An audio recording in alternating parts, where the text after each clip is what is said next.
Halo Brandmate, kenalin, gue Javier Lukito, mahasiswa semester 5 jurusan Branding Prastia Mulia yang akan memandu Ngobrol Brand. Halo teman-teman branding semuanya, perkenalkan saya Javier Lukito. Hari ini kita ada di Ngobrol Branding bersama Javier Lukito dan ada tamu menarik di setiap minggunya. Jadi teman-teman yang mau tahu tentang dunia branding bisa banget nih nanti ngobrol sama gue Javier dan ada narasumber yang keren-keren banget. Nah, kalau hari ini kita bakal ngobrol sama Liko Sugiarto dengan topik pembicaraan consumer journey di dunia perkuliahan. Nah, jadi podcast ini nanti bisa teman-teman dengerin di Spotify dan juga di YouTube ya. Jadi stay tune terus buat yang mau dengerin tentang branding. Kita langsung ngobrol aja sama Liko Sugiarto. Halo Liko. Hey Jeff, Alright, apa kabar? Gimana? kabar gua di rumah, Bang Pasti. Ah. Terus buat teman-teman branding semua, kenalin, gua Liko Sugiarto, biasanya dikenal namanya Liko. Gua semester 5 dari 4 ke 5. Sekarang gua branding angkatan 2018. Oke, kita kurang lebih sama nih Lik. Soalnya gue sama lu sekelas kan dulu. Lik, hari ini kita mau ngobrol tentang CJ nih, Consumer Journey. Terakhir kita dapat CJ itu kapan ya? Semester 3 nggak sih, Jeff? Ya, semester 3 aja. Ya benar, semester 3 ya. Semester 3 tuh cukup menantang sih kalau buat gue. Kita dari yang transisi masuk ke dunia branding tiba-tiba langsung kerjain CJ. Seru sih tapi ya. Ya, seru-seru sibuk lah. Ya nggak sih? Emang yang lo pelajarin tuh di CJ apa aja sih?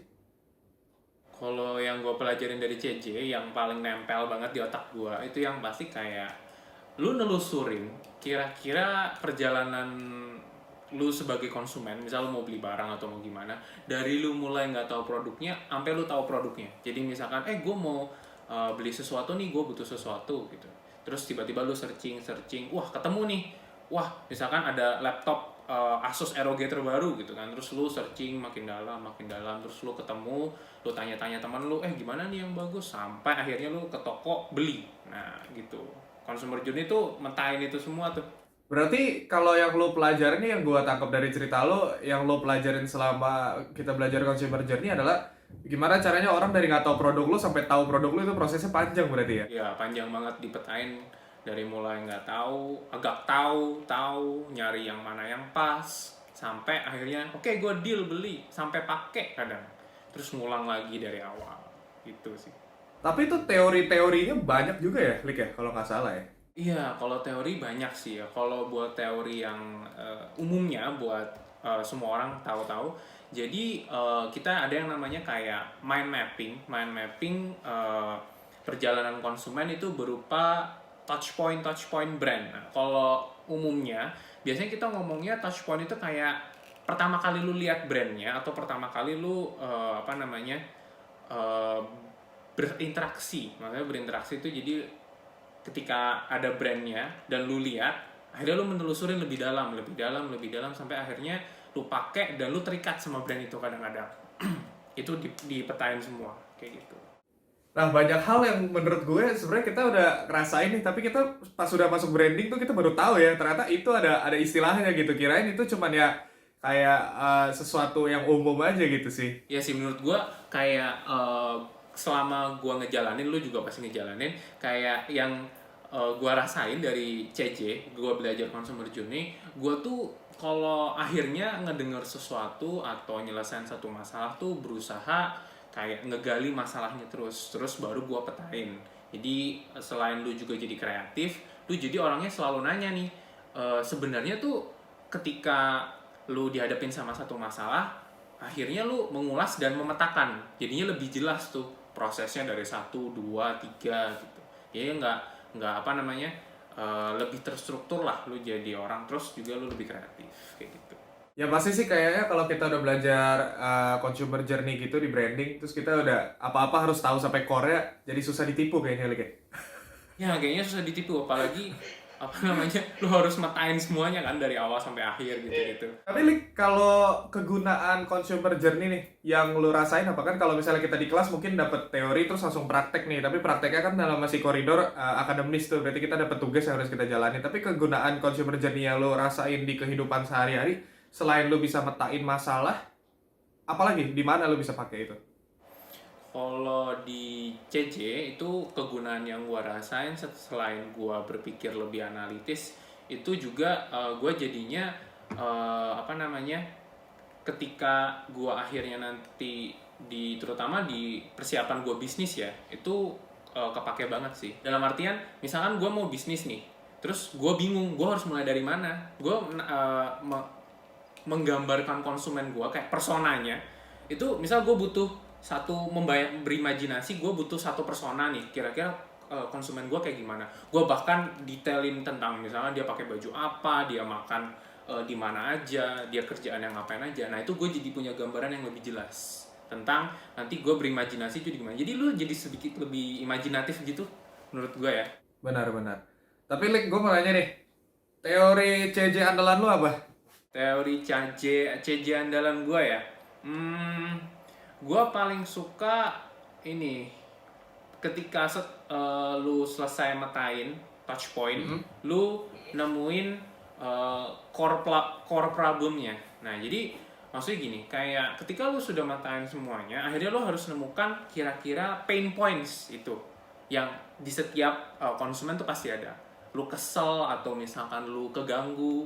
Ini contohnya gue kayak gue pakai di dunia nyata ya, kayak misalkan lu buka bisnis ya, lu jualan barang misalkan, katakanlah aksesoris, lu punya toko offline dan lu punya online, dan di offline itu ternyata lu nemuin konsumen lu nih tiba-tiba padahal udah masuk ke toko tapi ternyata kenapa keluar lagi dengan ibaratnya wajah yang kurang enak ya.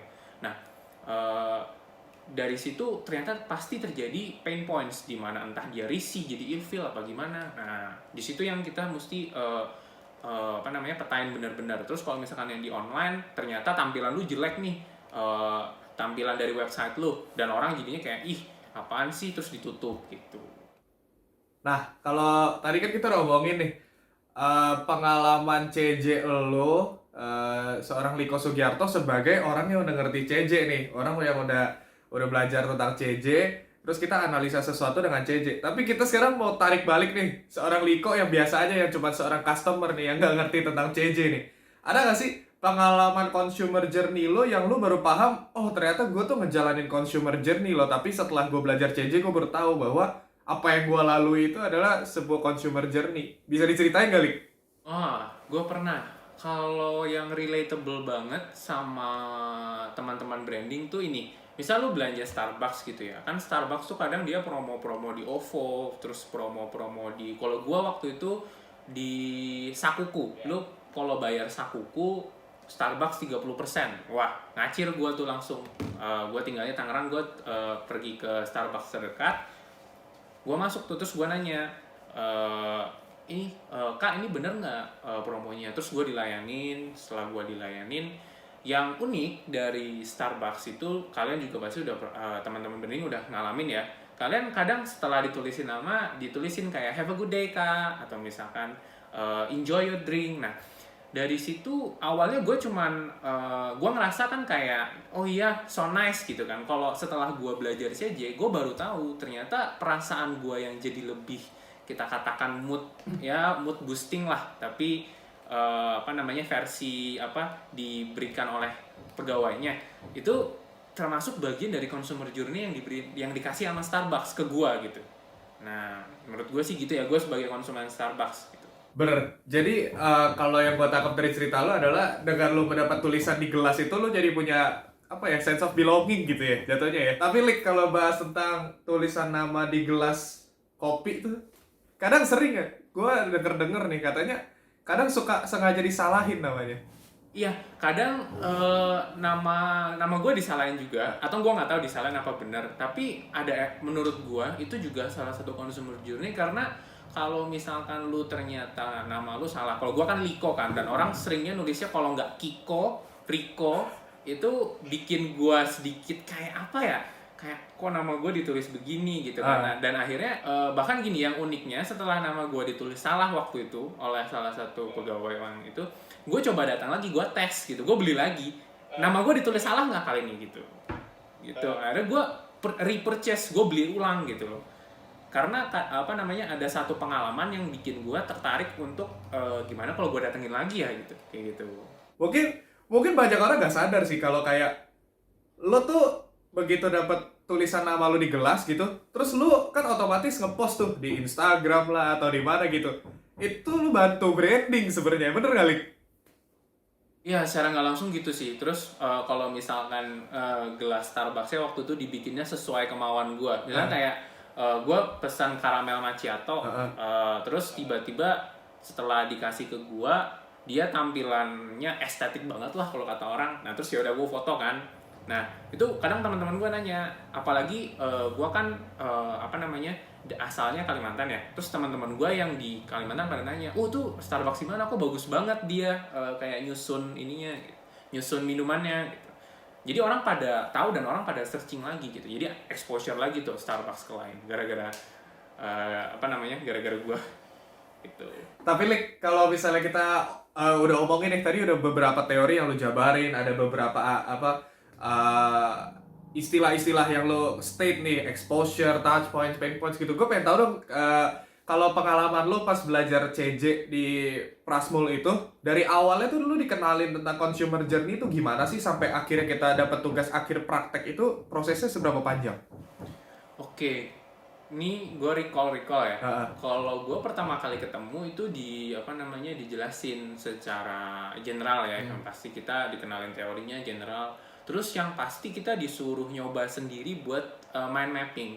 Mind mapping itu yang di apa di kelas gue itu di apa benar-benar kita di push buat semua rangkaian kreativitas yang muncul, ide-ide yang muncul tuh taruh dulu. Ide muncul apa, taruh. Ide muncul apa, taruh. Terus persona kalian seperti apa, coba langsung dituliskan di kertas. Akhirnya setelah dengan mind mapping, brainstorming yang apa namanya yang panjang, baru kita akhirnya susun-susun dari apa ya sticky notes itu disusun-susun.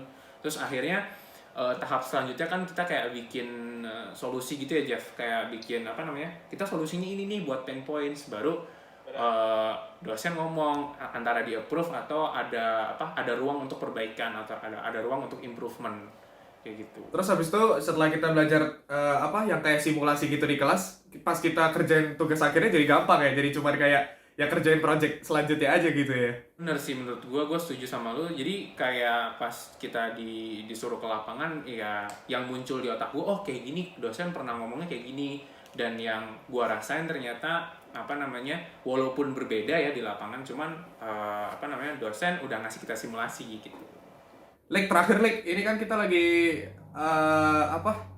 Kita lagi new normal nih ya. Kita sebelum bahas tentang new normal, gue pengen tahu nih, kira-kira lu sebelum belajar tentang CJ tuh, lu tahu nggak sih kalau apa yang lu jalanin dalam purchase ke Starbucks itu tuh sebuah consumer journey?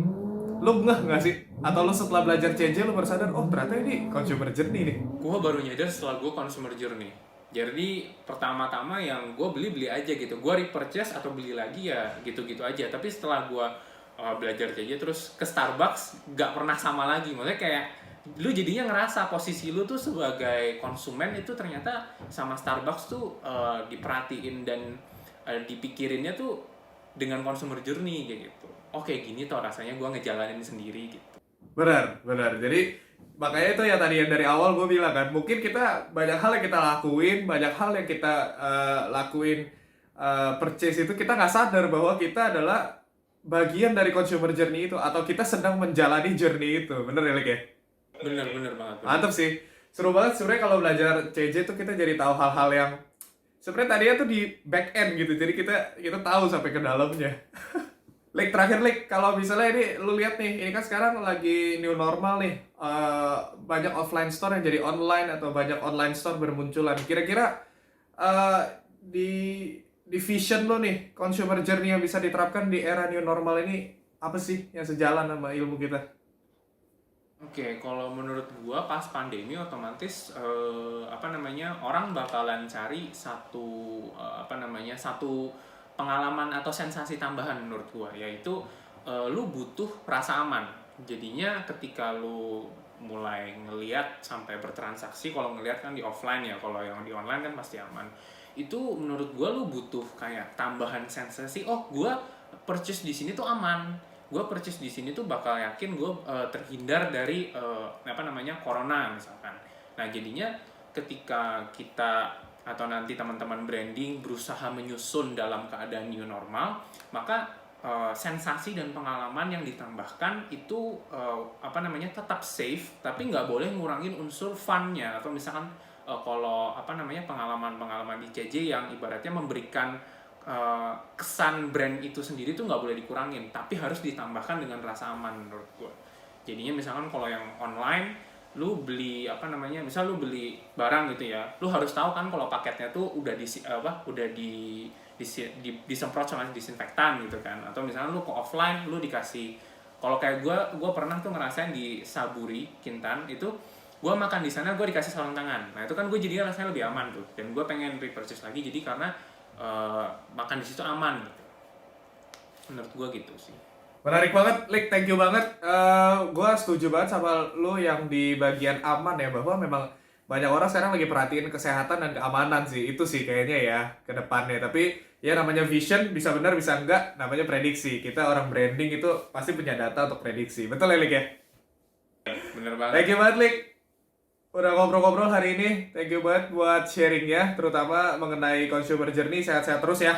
Nanti untuk teman-teman branding semua, jangan lupa kita akan sering-sering ngobrol sama narasumber yang keren banget. Stay tune terus di Spotify dan YouTube kita, atau bisa juga cek di Instagram @brandingprasmo. Thank you teman-teman branding. Javier signing out.